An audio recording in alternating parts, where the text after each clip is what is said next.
Aujourd'hui, on a à peu près 2 morceaux de plastique sur la planète océan pour 5 poissons. On a à peu près 8 millions de tonnes de plastique qui tous les ans sont déversées dans les océans.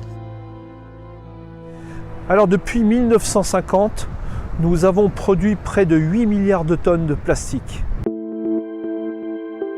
Sur ces 8 milliards de tonnes, seulement une petite moitié a été recyclée, traitée. Tout le reste a été stocké ou a disparu dans la nature. C'est énorme. En attendant que les efforts de prévention payent, il est intéressant d'aller chercher ces plastiques avant qu'ils ne se fragmentent en mer et avant qu'ils ne se dégradent au point d'être assimilés par l'ensemble de la vie marine. C'est notre projet avec The Sea Cleaners, c'est notre projet avec le bateau Manta.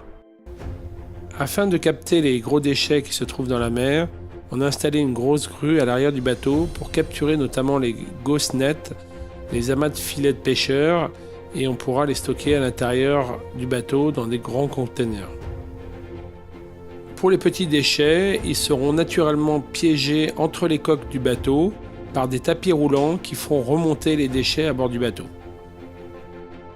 Une fois les déchets remontés à bord, une équipe d'opérateurs va les trier pour séparer les plastiques et les matières organiques qui repartiront à la mer directement. Ensuite, les déchets plastiques vont continuer leur chemin pour être compactés dans des balles de 1 m3 et on pourra littéralement stocker à l'intérieur du bateau 600 balles de 1 m3, soit l'équivalent de 250 tonnes de plastique, avant de les ramener à terre, afin de suivre une filière de recyclage. Pour augmenter l'autonomie du Manta, ce bateau sera équipé d'une pyrolyse, un incinérateur qui génère du carburant à partir des plastiques non recyclables.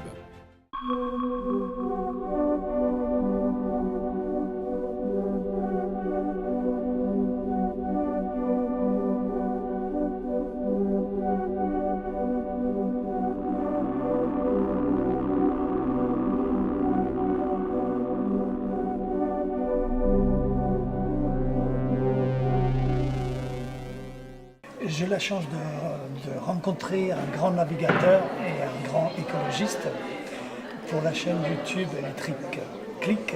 J'aurais aimé que vous nous parliez un petit peu de votre projet Manta.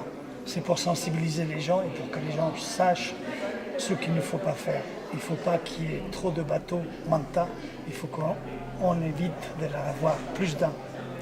Tout à fait. Nous, l'objectif pour The Sea Cleaners, c'est d'éviter justement d'avoir trop de bateaux dans les océans qui ramassent les déchets plastiques. Et pour ça, on a mis comme axe prioritaire d'éduquer et sensibiliser les gens à l'échelle de la planète. Et on sait que dans l'Asie du Sud-Est, notamment, il y a plein de pays où l'éducation n'existe même pas. Aujourd'hui, en France, on éduque nos jeunes, mais là-bas, on ne le fait pas du tout. Donc, on va avoir vraiment une vision transversale et dans tous les pays pour éduquer les jeunes et les moins jeunes sur le sujet de la pollution maritime et des plastiques en particulier. Et puis, ça n'empêche qu'on intervient quand même avec ces bateaux, un peu en pompier, un peu en bateau poubelle, pour aller essayer de chercher les déchets plastiques en attendant que les efforts soient faits au niveau de l'éducation et que dans 50 ans, on n'ait plus besoin de faire cet acte-là. Mais en même temps, on voit bien, en France, on a 17 000 camions de poubelles, donc on ne se pose pas la question de savoir s'il faut aller aussi chercher les déchets plastiques à terre, on va les chercher. Et voilà, donc on va œuvrer en tout cas pour mettre un bateau à l'eau en 2023, mais ça ne sera pas suffisant, il y aura plutôt 100, 200, 300 bateaux qui seront mis à l'eau d'ici 30 ans, j'espère, à l'échelle de la planète. Donc il faut éviter à tout prix qu'en 2050, l'océan des poissons ne devienne pas l'océan du plastique. Malheureusement, les chiffres ne sont pas bons là, en la matière. On va consommer 40% de plus de plastique en 2030 par rapport à aujourd'hui. C'est une ascension vertigineuse de la consommation du plastique. Le plastique, c'est bien pour le prix, pour le poids, pour les caractéristiques au niveau de sécurité. Donc forcément, toutes ces industries utilisent de plus en plus de plastique.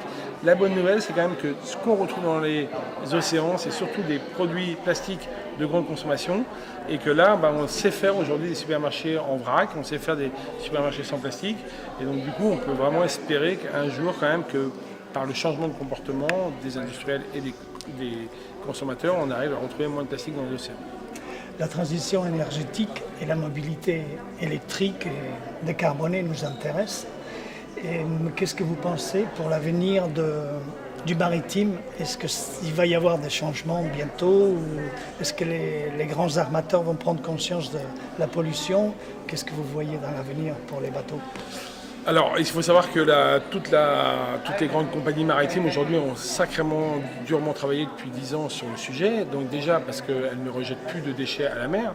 Aujourd'hui, il y a très très peu de compagnies aujourd'hui qui maintenant jettent ces déchets à la mer. Après, évidemment, il y a un gros effort encore à faire sur le soufre. Ces bateaux dégagent énormément de soufre, mais il y a quand même des choses qui évoluent dans la construction des nouveaux bateaux, notamment. Et puis le vaste sujet aujourd'hui qui va être compliqué à vendre dans le domaine, c'est l'exploitation d'un carburant qui est moins polluant que le mazout qu'on utilise aujourd'hui dans ces bateaux.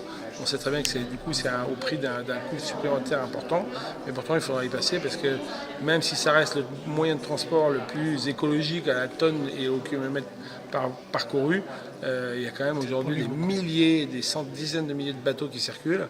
Et moi qui ai navigué en mer Rouge il n'y a pas si longtemps, de les voir tous à la queue leu les uns derrière les autres, on se dit waouh putain, la mondialisation ça a quand même fait des dégâts.